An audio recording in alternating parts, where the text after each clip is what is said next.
지금 삼성전자 주식 물새는 항아리처럼 보이시죠? 아무리 돈을 부어도 주가는 계속 빠지니까요. 그런데 여러분, 이 항아리 바닥에 다이아몬드가 깔려있다면 믿으시겠습니까? 모두가 HBM 실패라고 욕할 때 기관들은 조용히 어떤 날을 기다리고 있습니다. 바로 2026년 2월입니다. 현대차에 로봇이 있었다면 삼성전자에는 HBM4가 있습니다. 엔비디아 품질 테스트에서 경쟁사를 제치고 최고 평가를 받은 그 제품 말이죠. 증권사들이 목표가를 18만원에서 24만원까지 올리는 이유, 2026년 영업이익 100조 원 돌파를 예상하는 이유가 다 여기 있습니다. 오늘 영상 끝까지 보시면 왜 지금이 마지막 승차 기회인지 정확히 아실 겁니다. 솔직히 말씀드리겠습니다. 2024년 삼성전자 주주들은 정말 힘든 한 해를 보냈습니다. SK하이닉스 주가는 2배로 뛰는 동안 삼성전자는 제자리 걸음이었으니까요. 왜 이런 일이 벌어진 걸까요? 핵심은 HBM3라는 제품에 있습니다. 고대역 폭메모리, 즉 HBM은 AI 반도체의 심장과도 같은 부품입니다.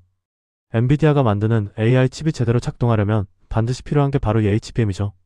문제는 삼성전자가 2024년 내내 엔비디아 품질 테스트를 통과하지 못했다는 겁니다. 업계 최초로 HBM3 12단을 개발했지만 정작 양산 승인은 1년 넘게 받지 못했어요. 그 사이 SK하이닉스는 엔비디아 물량의 62%를 독차지하며 HBM 시장을 완전히 장악했습니다. 메모리 반도체 1위 자리를 SK하이닉스에 내준 건 삼성전자 역사상 처음 있는 일이었죠. 주가가 오를 리 없었습니다. 투자자들은 삼성전자 이제 끝난 거 아니야? 라며 실망했고 일부는 손절하고 SK하이닉스로 갈아탔습니다. 하지만 바로 이 순간 삼성전자는 조용히 역전 카드를 준비하고 있었습니다. 2025년 11월 반도체 업계에 충격적인 소식이 퍼졌습니다. 삼성전자의 HBM4가 엔비디아 품질 테스트에서 경쟁사 제품보다 훨씬 우수한 평가를 받았다는 겁니다. SK하이닉스를 제치고 최고 점수를 받은 거죠. 도대체 무슨 일이 있었던 걸까요? 비밀은 원시 디램이라는 기술에 있습니다. 쉽게 설명드리면 이렇습니다. HBM은 여러 장의 디램을 쌓아 올린 구조예요. 마치 아파트를 짓는 것처럼요. 이때 각 층에 사용되는 디램의 성능이 좋을수록 전체 건물, 즉 HBM의 성능도 좋아집니다. SK하이닉스는 원비 디램을 사용하는데 삼성전자는 그보다 한 세대 앞선 원시 디램을 적용했습니다. 이게 얼마나 대단한 거냐면 경쟁사보다 속도는 더 빠르고 전력 소비는 더 적다는 뜻입니다. 엔비디아가 요구한 초당 11기가비트 이상의 속도를 여유있게 충족했고 특히 전력 효율과 신뢰성 측면에서 긍정적 평가가 쏟아졌습니다. 브로드컴과의 시스템 테스트에서도 초중반대의 동작 속도를 기록하며 경쟁사를 압도했죠. 업계 관계자는 이렇게 말했습니다. 현재까지 나온 평가가 나쁘지 않다. 삼성이 HBM4에서는 격차를 빠르게 좁혔다. HBM3에서의 실패가 오히려 약이 된 겁니다. 삼성전자는 절치부심하며 차세대 제품의 모든 역량을 쏟아부었고 그 결과가 지금 나타나고 있는 거죠. 자, 이제 가장 중요한 질문입니다. 그래서 언제 돈이 되는 건데?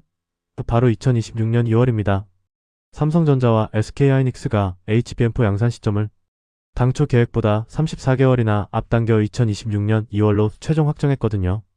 왜 이렇게 서두르는 걸까요? 엔비디아의 차세대 AI 가속기 루빈 출시 일정 때문입니다. 루빈은 2026년 하반기에 출시되는데 여기에 들어가는 메모리가 바로 HBM4예요. 엔비디아 입장에서는 루빈을 제때 출시하려면 2월부터 HBM4 공급이 시작돼야 합니다. 그래서 삼성과 SK하이닉스 모두 발등에 불이 떨어진 거죠. 타임라인을 정확히 짚어드리겠습니다. 2026년 1분기 그러니까 1월에서 3월 사이에 엔비디아를 비롯한 빅테크 업체들로부터 최종 품질 승인이 나올 예정입니다. 그리고 2월부터 본격적인 양산이 시작됩니다. 여기서 핵심은 2분기부터 출하량이 폭발적으로 증가한다는 겁니다. KB증권은 삼성전자가 2026년 상반기 엔비디아 HBM4 공급망에 진입할 가능성이 크다며 2분기부터 HBM 출하량이 급증할 것이라고 전망했어요. 지금 삼성전자의 월 HBM 생산량은 17만 장입니다. 이걸 2026년 말까지 25만 장으로 끌어올릴 계획이에요. 약 50% 증가하는 겁니다. 평택 피사 공장 준공 시점도 2027년에서 2026년 1분기로 1년이나 앞당겼습니다.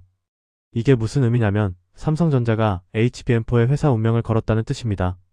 전영현 DS 부문장은 신년사에서 이렇게 말했습니다.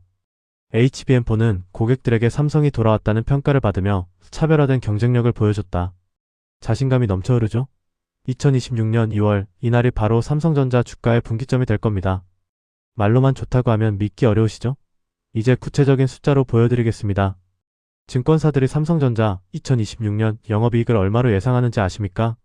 무려 100조 원에서 133조 원입니다. 2025년 실적의 거의 2배 수준이에요. 삼성전자 역사상 최대 실적이었던 2018년 44조 원의 3배가 넘는 금액입니다. 도대체 어떻게 이런 숫자가 나올 수 있는 걸까요? 첫 번째, HBM 매출이 폭발합니다. 2025년 HBM 매출은 약 9조 원 정도였어요. 그런데 2026년에는 26조 원으로 3배 증가할 전망입니다. 출하량도 2025년 37억 기가비트에서 2026년 112억 기가비트로 3배 뜁니다. 여기서 더 중요한 건 HBM 시장 점유율입니다. 2025년에는 고작 16%였는데 2026년에는 35%로 2배 이상 확대될 거예요. SK하이닉스 톡주 체제가 무너지고 양강 구도로 재편되는 겁니다. 두 번째, HBM4의 가격이 HBM3보다 훨씬 비쌉니다.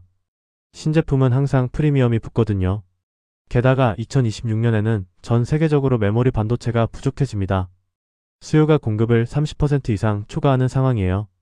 물건이 모자라면 가격이 오르는 건 당연하죠. 트렌드포스는 디램 가격이 2026년 1분기까지 18에서 23% 추가 상승할 것으로 전망했습니다. 세 번째, 범용 메모리도 같이 좋아집니다. 스마트폰, PC에 들어가는 일반 메모리 말이죠. AI 붐으로 모든 전자기기의 메모리 용량이 늘어나고 있거든요. 삼성전자는 HBM과 범용 메모리를 동시에 만들 수 있는 유일한 회사입니다. 이게 바로 SK하이닉스와의 결정적 차이점이에요. KB증권 김 본부장은 이렇게 말했습니다. 2026년 반도체 영업이익 105조 원 예상, 과거 최대 실적의 2배를 상회하며 역대 최대 실적 달성 전망. 노무라 증권은 더 파격적입니다. 133조 원까지 제시했어요. 메모리 슈퍼사이클이 최소 2027년까지 지속될 거라면서요. 2025년까지만 해도 HBM 시장은 SK하이닉스의 동무되었습니다.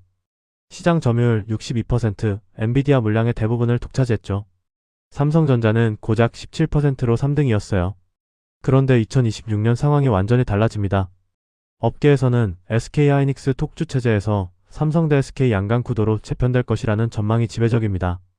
어떻게 이게 가능한 걸까요? 첫 번째 이유, 삼성전자의 기술 회복 속도가 예상보다 훨씬 빠릅니다. HBM3에서 1년 넘게 고전했던 게 거짓말처럼 HBM4에서는 오히려 경쟁사를 앞서고 있어요. 원시 디램이라는 선행 기술 덕분이죠. SK하이닉스가 원비 디램을 쓸 때 삼성은 한 세대 앞선 원시를 적용했습니다. 이건 마치 경주에서 상대보다 한 바퀴 앞서 출발하는 것과 같아요. 두 번째, 생산 능력 확대 속도가 무섭습니다. 삼성전자는 2026년 말까지 HBM 생산량을 현재 17만 장에서 25만 장으로 늘릴 계획이에요. 평택 사공장 준공도 1년 앞당겼고요. 반면 SK하이닉스는 HBM4 12단 제품에서 품질 이슈가 제기되고 있습니다. 물론 해결 가능한 문제라고는 하지만 삼성이 그 틈을 비집고 들어갈 수 있는 기회가 생긴 거죠. 세 번째, 고객사 다변화 전략입니다. SK하이닉스는 엔비디아에 집중했다면 삼성전자는 엔비디아뿐만 아니라 구글, 아마존, 마이크로소프트 등 빅테크 전체를 공략하고 있어요. 구글의 TPU에는 HBM3가 8개씩, 아마존 트레이니움에는 4개씩 들어갑니다. 이렇게 고객을 넓히면 리스크도 분산되고 시장 지배력도 커지는 거죠. 대신증권은 삼성전자가 HBM4에서 3개 거래선 중 2개, 거래선에서 근시일 안에 제품 인증을 완료할 것이라고 전망했습니다. 반도체 업계 관계자의 말을 직접 들어보시죠. 올해 HBM4 경쟁 구도는 양강체제로 재편될 것이다. 삼성의 기술 회복 여부와 SK하이닉스 중심의 톡주 체제가 흔들릴 가능성이 크다. 2026년 HBM 시장의 판도가 완전히 바뀝니다. 이제 가장 궁금하신 질문에 답해드리겠습니다. 그래서 주가는 얼마까지 오르는데? 증권사들의 목표가를 보시죠. KB증권 18만원, SK증권 17만원, 맥쿼리 24만원입니다. 현재 주가가 6만원대인 걸 생각하면 거의 3배에서 4배까지 오를 수 있다는 얘기예요. 이게 근거 없는 희망 고문일까요? 아닙니다. 숫자로 계산해보면 오히려 보수적인 전망입니다. 첫 번째 근거, 실적 대비 심각하게 저평가되어 있습니다. 2026년 영업이익이 100조 원을 넘는다고 했죠? 그런데 현재 시가총액은 고작 690조 원 정도예요. 이게 얼마나 싼 건지 비교해드리겠습니다. SK하이닉스는 2026년 영업이익 전망이 93조 원인데 시가총액이 이미 300조 원을 넘어섰어요. 삼성전자가 SK하이닉스보다 더 많이 버는데 시총은 2배밖에 안 됩니다. 말이 안 되는 거죠. 두 번째, 메모리 슈퍼사이클이 최소 2027년까지 지속됩니다. 보통 반도체 호황은 2-3년 가는데 이번엔 AI 수요 때문에 더 길어질 가능성이 커요. 노무라 증권은 메모리 슈퍼사이클이 2027년까지 이어질 것이라고 했고, 현대차 증권은 AI 수요가 역사적 반도체 사이클 패턴을 깨고 6년 연속 성장이라는 전례 없는 기록을 쓸 수 있다고 분석했습니다. 6년이면 2029년까지란 뜻이에요. 세 번째, 배당 매력도 커집니다. 영업이익이 100조 원을 넘으면 배당금도 당연히 늘어나겠죠. 장기 투자자들에게는 이게 엄청난 메리트예요. 네 번째, 외국인과 기관이 다시 매수에 나서고 있습니다. 2025년 한 해 동안 외국인은 1조 2천억 원을 순매수했어요. HBM4 소식이 본격화되면 매수 규모는 더 커질 겁니다. 물론 리스크도 있습니다. 골드만삭스는 HBM 공급 과잉으로 2026년 가격이 10% 하락할 수 있다고 경고했어요. 미중 반도체 갈등도 변수고요. 하지만 증권사들은 이런 리스크를 감안하고도 목표가를 상향 조정하고 있습니다. KB증권 김 본부장의 말입니다. 메모리 수요 증가를 반영해 목표 주가를 18만 원으로 상향한다. 반도체 최선호주 의견을 유지한다. 지금 삼성전자 주가는 미래 가치를 전혀 반영하지 못하고 있습니다. 2026년 2월 디데이가 다가오고 있습니다. 정리해드리겠습니다. 지금 삼성전자를 물새는 항아리라고 생각하시는 분들, 바닥에 깔린 다이아몬드를 보셨습니까? HBM4입니다. 엔비디아 품질 테스트 최고 평가, 2026년 2월 양산 시작, 1분기 최종 승인 후 2분기부터 출하량 폭증. 이게 바로 삼성전자의 역전 시나리오예요. 증권사들이 목표가 18만원에서 24만원을 제시하는 이유, 2026년 영업이익 100조 원 돌파를 예상하는 이유가 다 여기 있습니다. HBM3에서 SK하이닉스에 밀렸지만 HBM4에서는 양강 구도로 재편됩니다. 원시 D램 선행 기술로 경쟁사를 한 세대 앞서갔고 생산 능력도 50% 확대하고 있어요. 2026년 2월 이날이 분기점입니다.